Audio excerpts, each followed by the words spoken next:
Ouvrons ce journal avec l'arrestation lundi d'environ 34 hommes armés et 10 civils par les FARDC au cours des opérations de ratissage lancées par des autorités congolaises pour dénicher les auteurs de massacres perpétrés dans le territoire de Béni au Nord Kivu. Au cours de cette même opération, 24 armes de guerre ont été également récupérées dans cette contrée en proie aux rebelles ougandais des ADF. À situation exceptionnelle, mesure exceptionnelle, déclarait le porte-parole du gouvernement Lambert Mende lors de sa conférence de presse de lundi 24 novembre dernier, comme pour montrer la détermination du gouvernement congolais à anéantir par tous les moyens les égorgeurs des femmes et d'enfants dans les territoires de Béni. Quelques heures seulement ont suffi pour que cette promesse devienne réalité. Les forces armées de la RDC, en effet, ont arrêté environ 34 hommes armés et 10 civils considérés comme des présumés auteurs des massacres perpétrés dans le Nord Kivu, et les FARDC ont également récupéré 24 armes de guerre. Cette arrestation entre dans le cadre des opérations de ratissage entamées il y a peu dans cette partie du pays en proie à des tueries présumées perpétrées par les ADF. Il ne reste plus qu'à identifier les présumés auteurs de ces massacres de populations civiles afin de les déférer devant la justice. Les FARDC opèrent actuellement des fouilles dans les localités où des témoins ont signalé la présence ou le passage des présumés rebelles ougandais. Ce renforcement des unités de la police a été annoncé dernièrement par le ministre de l'Intérieur, Richard Mouyej, et ce, pour faire face à l'insécurité qui sévit dans Béni. Près de 200 civils ont été tués entre octobre et novembre dernier, notamment dans les localités d'Imbaou, Kamango et Kassindi. Parlons santé dans ce journal avec l'inauguration ce mardi par le Premier ministre de l'hôpital de référence de Matete. Eh bien, cette institution hospitalière est réhabilitée et équipée sur fonds propres du gouvernement dans le cadre du projet d'équipement des structures sanitaires. C'est fait. Cet hôpital répond désormais aux normes internationales en matière de santé. Regardez. Monsieur le directeur, bon voilà. Votre hôpital est revenu. Vous savez quand est-ce qu'il a été construit? C'est à quelle année? 54. Voilà. Vous savez quand est-ce qu'il a été réhabilité pour la première fois de cette manière-ci? Ces paroles sont évocatrices et elles resteront assurément gravées dans les chefs de toutes les autorités qui fouleront cet édifice. À l'intérieur, les lieux peuvent accueillir des malades sans problème. C'est une salle d'opération complètement neuve. Le gouvernement s'est investi afin d'améliorer les conditions de travail, mais également la prise en charge des malades dans les institutions publiques. Ici, le chef de l'exécutif national qui était accompagné de son ministre de la Santé a reconnu les soucis du chef de l'État, celui de voir la population accéder aux soins de santé dans des infrastructures sanitaires de qualité. Voici la première radiographie moderne installée en République démocratique du Congo sur financement du gouvernement avec l'installation qui respecte toutes les mesures de radioprotection. Si un établissement public peut désormais avoir ces choses, je ne sais pas si vous vous rendez compte parce qu'il y a des hôpitaux privés qui n'ont pas ça. Après Matete, Cap-Vert Sangamamba, un quartier de la commune d'Engalema, ici Matata Pogno pose la première pierre pour la construction d'un centre de santé. Voilà. La vision du chef de l'État est de construire et ou réhabiliter 1000 centres de santé et 200 hôpitaux à travers la République démocratique du Congo. Non seulement la réhabilitation et la construction, mais aussi l'équipement. C'est un nouveau centre de santé qui va permettre à la population de Sangamamba d'être protégée du point de vue sanitaire en recourant aux soins de santé primaires le plus rapprochés possible. Il est à espérer que la population de ces quartiers bénéficiera dans un délai relativement court des soins de santé primaires de qualité. Dans l'actualité également, le monde célèbre le 25 novembre de chaque année la journée internationale de lutte contre les violences faites aux femmes. On estime en effet qu'il y a chaque année des millions de personnes dans le monde qui sont touchées. Une femme sur 4 serait exposée à un moment ou un autre de sa vie. Et en RDC, on note des progrès réalisés par les cours et tribunaux dans la condamnation des auteurs de viols. À l'occasion de la Journée internationale pour l'élimination de violences à l'égard des femmes, les chiffres sont glaçants. Une femme sur 7 victime de viol, 130 millions de femmes mutilées, et excisée dans le monde, 1 sur 3 victimes de violences. Impossible de ne pas ressentir ces sentiments d'effroi, d'insécurité face à des chiffres intolérables, pourtant toujours d'actualité. Selon l'Organisation mondiale de la santé, près de 35% des femmes et filles sont exposées à une forme de violence physique ou sexuelle au cours de leur vie. Dans certains pays comme l'Ouganda ou les Samoa, ce sont près de 7 femmes sur 10 qui ont été victimes d'abus. En Afrique du Sud, par contre, cette journée marque le début d'une campagne de 16 jours pour lutter contre ce fléau. Le pays détient le triste record du nombre de viols de femmes, mais également de petites filles. L'année dernière, plus de 46 000 viols ont été enregistrés par la police sud-africaine, mais le chiffre est probablement 10 fois plus élevé. Par ailleurs, plus de 1000 femmes ont succombé à des violences domestiques. En République démocratique du Congo, on évoque régulièrement les viols massifs commis dans l'est du pays, région secouée par des années de conflits. Mais d'énormes progrès sont réalisés par les cours et tribunaux dans la condamnation des auteurs des viols, a reconnu Janine Mabunda, représentante spéciale du chef de l'État en charge de la lutte contre les violences sexuelles et le recrutement d'enfants soldats. Selon elle, la condamnation des auteurs de ces crimes, quel que soit leur grade et rang, à Utshuru, Kananga et Kinshasa, est un signal fort dans la lutte contre l'impunité en République démocratique du Congo. Ces violences ne sont pas une particularité du continent africain. En France, une femme décède tous les 3 jours sous les coups de son compagnon. Chaque année, plus de 216 000 femmes y sont victimes des violences commises par leurs partenaires. Seuls 16% déposent plainte. Et puis, ouverture ce mardi des travaux de renforcement des capacités des organisations de la société civile en plaidoyer et financement de la santé en RDC. Durant 3 jours, les participants vont passer en revue les différents engagements et déclarations en lien avec le droit et le financement à la santé, mais également dégager un consensus sur la problématique du financement de la santé en RDC.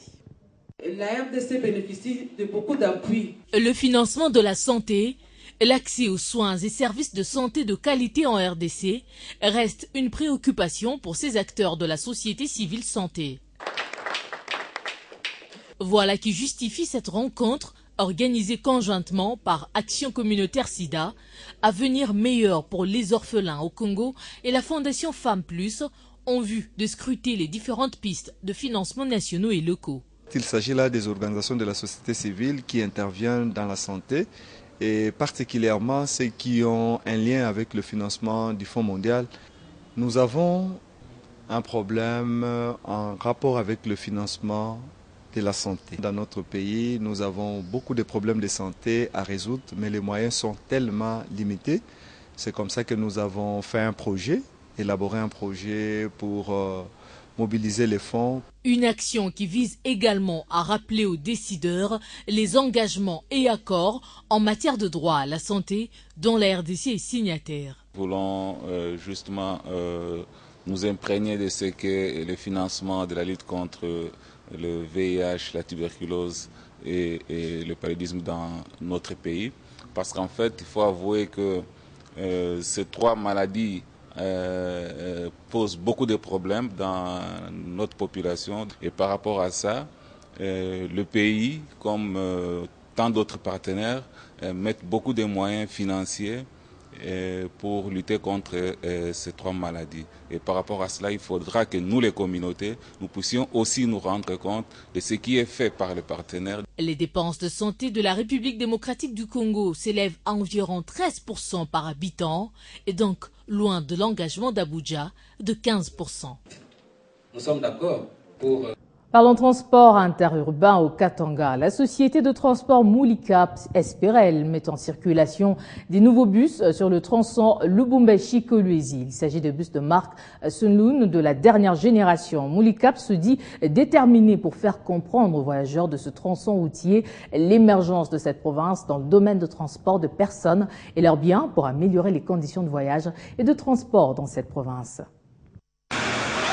Sunlang, une des marques des autocars de la dernière génération au kilométrage zéro. Voilà le deuxième lot des bus que la société Moulicap Esperel met en circulation à partir du 26 novembre 2014. Ceci 6 mois après son lancement du trafic interurbain Lubumbashi-Kolwezi. Il s'agit des bus d'environ 4 mètres de hauteur, ayant 2 portes, 50 places assises, y compris celle du conducteur, aménagées en tenant compte de plusieurs paramètres sécuritaires et sanitaires, notamment la disposition des sièges. Inclinables, ils sont bien agencés de manière à permettre aux passagers de s'asseoir aisément et de s'émouvoir facilement en cas de besoin. Un air conditionné pour rafraîchir les passagers et aérer en même temps le bus. Un système vidéobus, question de détendre les voyageurs et éloigner le stress lié au voyage.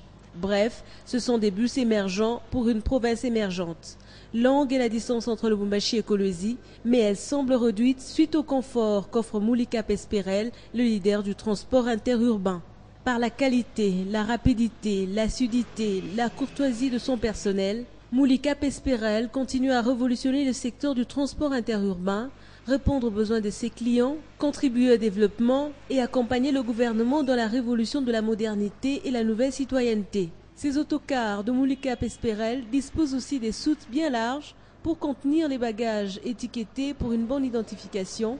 Ainsi, les passagers voyagent légers, plaçant leurs autres effets personnels dans le porte-bagages supérieur du bus. Achetez votre ticket au guichet du terminal situé au niveau de la station Moulicap et participez au premier voyage de ces longs courriers Sunlang qui démarre déjà ce mercredi 26 novembre sur la ligne Lubumbashi-Kolwezi et vice-versa. Restons au Katanga où des dizaines de camions ont pris feu lundi à Kasumbalesa. À l'origine de la catastrophe, l'explosion d'un camion-citerne transportant du carburant. Le feu s'est déclaré dans un parking d'environ 250 véhicules alors que la localité ne dispose d'aucun logistique anti-incendie. Des témoins parlent de nombreuses personnes brûlées admises dans des centres médicaux. Manassé Tiboui. Aouissi, village situé à 9 km de la cité frontalière de Kasumbalesa, le ciel était tout noir le lundi à 17h jusqu'au milieu de la nuit. Un incendie s'est déclaré au parking des véhicules à l'importation au site du guichet unique. Au moins 48 camions remorques sont calcinés. À l'origine du drame, 2 camions dont un transportant de produits pétroliers se sont percutés. De l'essence s'est répandue sur le tarmac du parking et les intercelles de tuyaux d'échappement allument la flamme qui a embrasé tous les parkings. Ces derniers contiennent au moins 250 camions. Le seul camion anti-incendie du site n'a pas pu contenir le feu. 48 camions transportant des marchandises telles que des véhicules neufs dans des conteneurs, des friteries, du ciment hydraulique, du matériel de construction des entreprises minières et bien d'autres marchandises sont consumés dans les flammes de l'incendie. 12 personnes ont été grièvement brûlées et 8 évacuées vers le centre médical le plus proche. Le ministre auprès le gouverneur de province et le ministre provincial des Transports ont fait le déplacement de Kasumbalesa pour s'enquérir de la situation et eux pourront sortir le bilan officiel. C'est le deuxième cas d'incendie depuis 10 ans de Kasumbalesa et celui-ci est le plus important en termes de dégâts matériels avec un bilan humain beaucoup plus moindre jusque-là. Kasumbalesa, Manassé Bandili, Radio Télé 50. Lutte contre la fraude minière en RDC et dans la CIRGL. Les pays membres de cette structure disposent désormais d'un document pouvant certifier la commercialisation de ces minerais. Et pour marquer le pas, le directeur général adjoint du CEC et coordonnateur de la Commission nationale de lutte contre la fraude minière a reçu ce mardi en audience les députés provinciaux de la province orientale. Question d'impliquer les élus de cette province dans le processus enclenché. C'est dans une bonne ambiance que s'est déroulée cette rencontre entre le directeur général adjoint du CEC et coordonnateur de la Commission nationale de la lutte contre la fraude minière et les députés provinciaux de la province orientale.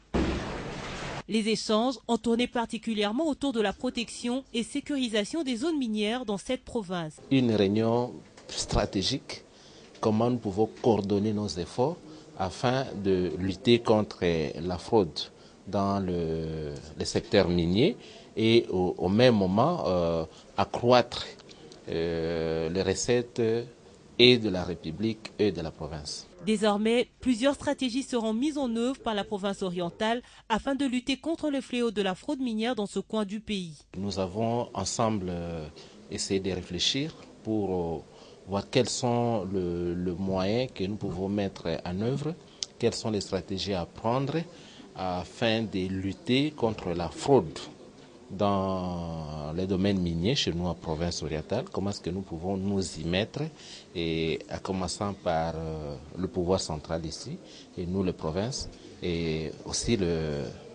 les élus que nous sommes. À travers ce